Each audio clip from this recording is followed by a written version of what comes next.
What's up, guys? It's Bobby with Spitting the Truth About Records, and today the video is going to be on the MFSL records that I own, 70s and 80s MFSL records. Now I'm going to be honest with you guys off the bat.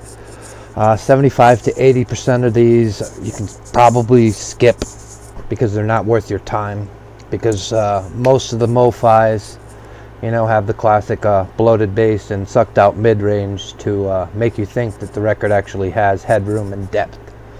But we're going to go over the ones that I have, and I have a lot of them because I've been collecting since the 90s. So I'm going to go kind of quick because, like I said, a lot of them aren't even worth your time.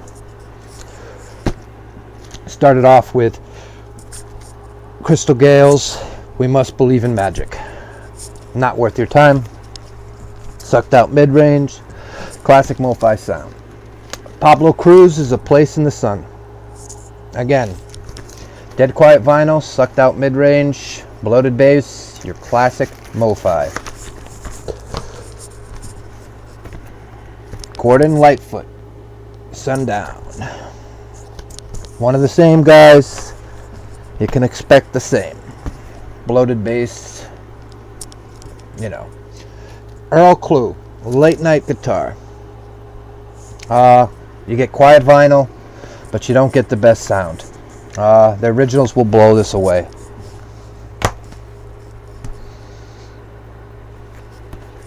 This is a classical album.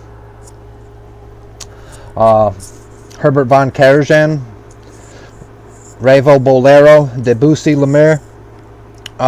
This one's not bad, guys. If you're a classical music fan, this one actually sounded kind of decent.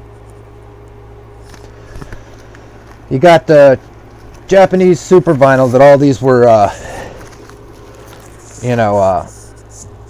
pressed on, dead quiet. You hold it up to the light, it's translucent. You can see through the vinyl.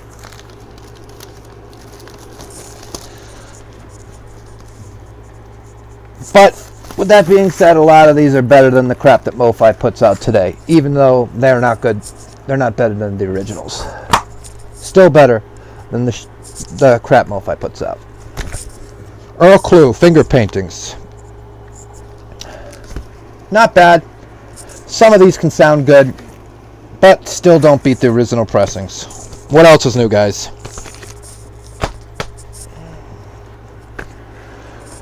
Gino Vanelli, Powerful People. Now this is an album I loved, so I wanted to get, and see what type of job MoFi did with this, because I was so excited, But MoFi does what MoFi always does, and that is put out bad sounding records and hype it up during advertising and make all the audiophiles talk about how great the sound is, when in fact the sound is not even close to great, guys. Unless you're a record collector and you just collect a certain label for S&Gs, you can skip out on a lot of them. Joe Sample's Rainbow Seeker. Once again, guys, this record I tried to like. A lot of these MoFis I tried to like. But when compared to, an original pressing or even some of the reissues, guys, they just do not, measure up. And I really think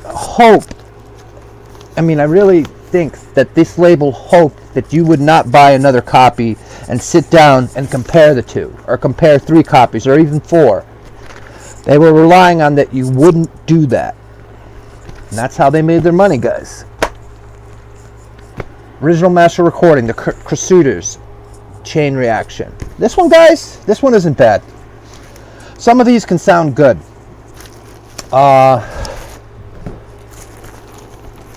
This one that I have, the Blue Thumb label, MoFi, Japanese super vinyl.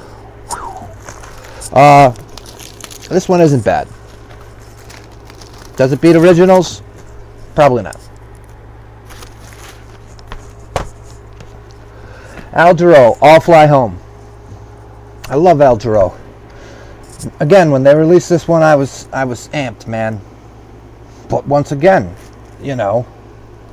I don't know what mastering engineers were doing when they released these. I really don't, guys. I've been thinking about that for years. Because if they're going to release these audiophile labels that sound better than the other records that these labels are putting out, you know, I don't know. But here we go. We're going to try another one. John Clemmer's Touch. Now, I love John Clemmer, and especially this Touch album, because this album is one of those albums that you can put on and relax to. I mean, it's, you know, fabulous. He's a fabulous, for those who don't know John Clemmer, he's a fabulous saxophone player who got his start in the late 60s, early 70s. And this album is as smooth as they come. This, John Clemmer, this is where he was at his best. When he got into the 80s, he kind of went into the, you know, smooth jazz, you know, make-out music that isn't as good as the 70s or 60s jazz. This is borderline. This is as kind of far as I go when it comes to, you know, jazz. But John Clemmer's Touch, I really think this is probably the best pressing of Clemmer's Touch that you can find. So, MoFi, for some reason, you know, woke up one morning, they had their Wheaties or something, and they decided to produce a good record. John Clemmer's Touch. Spandau Ballet, True. Another great album by the 80s, but MoFi just does not seem to know how to cut records. Eric Clapton, Slow Hand. Am I repeating myself, guys? Because I think I am. I shouldn't have made this video, but whatever. Eric Clapton, Slow Hand. Sucked out mid-range to make you think that the record actually has depth. Yeah, turn it up, guys. It gets better and better and better. Guys, no matter how much you turn it up, it still doesn't get better. Eric Clapton, Slow Hand, original master recording. Bob Seger, The Silver Bullet Band, Night Moves. I love this record. I love this record. It's great. I mean, but for the life of me, I cannot figure out how they managed to suck the life out of a lot of my favorite records. I don't understand. Night Moves. Original master recording, another skip, guys. George Benson's Breezin'. Now, I've had a few copies of this one. And some are on the verge of being horrible to on the verge to not bad. So guys, if you like to roll the dice, George Benson's Breezin' on MoFi can be a decent. Cat Stevens, Tea for the Tillerman. Sparkly. Do you guys like sparkle? Do you like to hear the guitars sparkle in the high range to really sparkle? Then you'll buy this. Probably the worst version of Tea for the Tillerman that I've heard. Skip. Supertramp's Crime of the Century. I bought 2 pressings of this to try to see if I could get a good one. This one can sound good. This one can. It really can. One of my copies is in the C minus range, but another of my copies is in the B to B plus range. So the Supertramp Crime of the Century is a decent sound, guys. I actually prefer that to some of my originals. Fleetwood Mac, original master recording, self-titled. This is a MoFi that I like. This one is decent. You get nice quiet vinyl. Doesn't sound grainy. Doesn't sound lifeless. It actually sounds pretty damn decent. Fleetwood Mac's self-titled. You guys can pick this one up, and they're selling for pretty cheap. But once again, with, you know, I can't guarantee they're going to get the same sounding copy as mine. But for most of the people that I talk to, this one's not a bad sounding MoFi.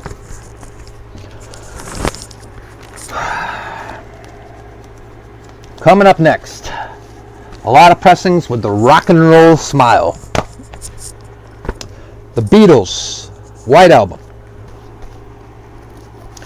Now some of these I had to get just because I am a huge Beatles fan. And this pressing, I mean, they use the Capitol Masters, so what do you expect out of them?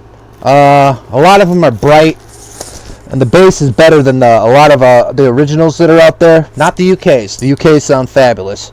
But this White Album pressing, I don't know, guys. If you can pick them up for around $60, I'd say it's probably worth your money for, collector's thing. But, I mean, my copy that I have sounds pretty damn good for the White Album. But also, I can't guarantee yours will.